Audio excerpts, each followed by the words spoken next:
C'est toujours un grand plaisir de vous parler. Déjà pour commencer, likez la vidéo. Oui, mettez votre pouce bleu. Ça nous aide énormément pour le référencement des vidéos. Ça fait agrandir l'audience, ça fait agrandir la chaîne. Alors, à l'issue de la précédente vidéo, nous avons débuté une thématique donnée. Il s'agit d'un livre. Nous avons porté une réflexion par rapport au livre de Napoléon Hill, Réfléchissez et devenez riche. Et dans cette dernière vidéo, nous avons parlé du premier chapitre. Et bien sûr, si je prends mon bloc-notes, nous avons parlé de beaucoup de choses. J'ai énuméré certains points qui peuvent vous aider en termes d'idées, en termes de croissance intellectuelle et autres. Donc aujourd'hui, nous allons un peu continuer. Nous allons continuer notre aventure au chapitre 2 de ce livre. Je vous ai dit que quand je lis un livre souvent, je fais le résumé.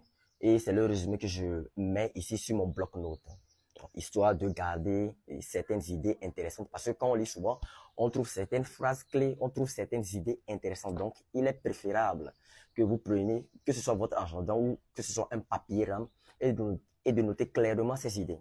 Vous voyez un peu? C'est vraiment très important. Alors, nous allons continuer aujourd'hui. Nous allons continuer au chapitre 2. Au chapitre 2, j'ai certainement des choses à vous dire au chapitre 2, bien sûr.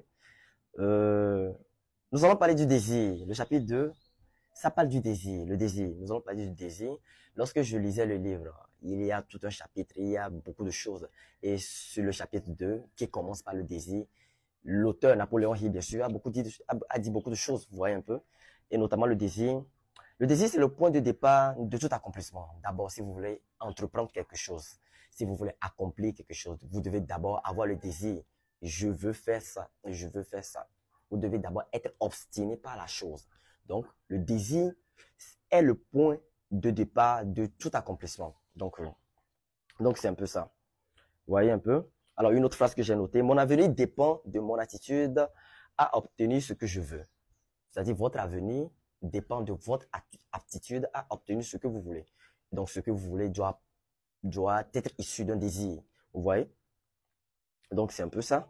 Alors, quelles sont maintenant les instructions à suivre? Les instructions à suivre pour transformer vos désirs en argent comptant. Vous savez, dans la lecture de ce document, dans la lecture de ce livre, il y a certains paramètres, il y a beaucoup de choses que l'auteur a dit que nous pouvons appliquer dans notre vie, que ce soit dans notre vie professionnelle, que ce soit dans notre vie sentimentale, que ce soit dans notre vie de tous les jours. Donc, les étapes à suivre, les instructions à suivre pour transformer vos désirs en argent comptant. Alors, le premier point que j'ai énuméré ici, bien sûr, le premier, c'est-à-dire le numéro 1. Fixez dans votre esprit le montant exact de la somme que vous désirez. J'ai dit, fixez dans votre esprit le montant exact de la somme que vous désirez. Mais la question se posait d'abord, parce que moi j'ai eu une réflexion. Ici, vous pouvez faire des commentaires, hein. Ici, c'est de porter une réflexion par rapport à ce que je dis, par rapport au point que j'ai énuméré dans le livre. L'auteur dit, fixez dans votre esprit le montant exact de la somme que vous désirez. En numéro 2, déterminez exactement ce que vous avez l'intention de donner en échange de l'argent que vous désirez. Le troisième point, fixez la date à laquelle vous voulez être en possession de cet argent que vous désirez. Et je pense que c'est bon. D'abord, maintenant, si nous revenons un peu au niveau du numéro 1, fixez dans votre esprit le montant exact de la somme que vous désirez. Parce que moi, je veux 100 millions de dollars. Et oui, 100 millions de dollars. Est-ce que le fait de vouloir 100 millions de dollars fera en sorte que le fait d'avoir le désir, ce désir inné en moi, bon, même si c'est pas un désir inné, le fait d'avoir ce désir, ce simple désir, d'avoir 100 millions de dollars, est-ce que c'est vraiment ce qui va me donner les 100 millions de dollars? C'est une question que je pose à tout le monde. Donc, vous allez me l'écrire dans les commentaires. Parce que, selon les instructions que j'ai notées ici, et si vous lisez le document également au chapitre 2, l'auteur a clairement spécifié que voici les instructions à suivre pour transformer vos désirs en argent comptant. Pour transformer tes désirs en argent comptant, bien sûr. Et moi, mon désir, c'est de posséder 100 millions de dollars. Et je pense que je vais nettoyer un peu la figure là. Je n'aime pas transpirer. Alors, et je disais donc que moi, mon désir, c'est de posséder 100 millions de dollars. Est-ce que le simple fait d'avoir ce désir de posséder 100 millions de dollars fera en sorte que j'aurai 100 millions de dollars? C'est une grande question. Alors, le deuxième point, il dit, déterminez exactement ce que vous avez l'intention de donner en échange de l'argent que vous désirez. C'est-à-dire, je veux 100 millions de dollars En contrepartie, j'aimerais donner ça. En contrepartie, j'aimerais donner ça. Donc je peux dire que je veux 100 millions de dollars en contrepartie. Je veux fournir mon temps de travail. Ça, c'est un exemple. Je vais fournir tout ce qui est énergie, tout ce qui est énergie, temps, tout ce qui est travail, tout ce qui est effort nécessaire dans le but de recevoir, bien dans le but d'aboutir finalement à cet accomplissement qui est les 100 millions de dollars. Parce qu'il a dit déterminer exactement ce que vous avez l'intention de donner en échange de l'argent que vous désirez. Et le troisième point, fixez la date à laquelle vous êtes... non, je reprends. Fixez la date à laquelle vous voulez être en possession de cet argent que vous désirez. Là, c'est un peu compliqué. Parce que là, aujourd'hui, nous sommes... Bon, je ne vais plus dire la date parce que je pense que j'ai un peu oublié. D'accord? Aujourd'hui, d'abord, dans mon esprit, je veux avoir 100 millions de dollars. Et l'auteur dit, fixez la date à laquelle vous voulez être en possession de cet argent que vous désirez. Et si je fixe peut-être 2 jours plus tard, je veux aujourd'hui lundi, et je veux 100 millions de dollars, peut-être le mercredi. Est-ce que le fait de fixer les 2 jours suivants, le lundi, peut-être non, lundi, mardi, mercredi. Voilà, je pense que ça fait 2 jours. Lundi, mardi, mercredi. Lundi, mardi, mercredi. Et donc, le fait de dire que mercredi ou jeudi, je vais avoir les 100 millions de dollars, c'est ça qui va me porter vraiment les 100 millions de dollars. Donc, donc faites des commentaires, vous voyez un peu.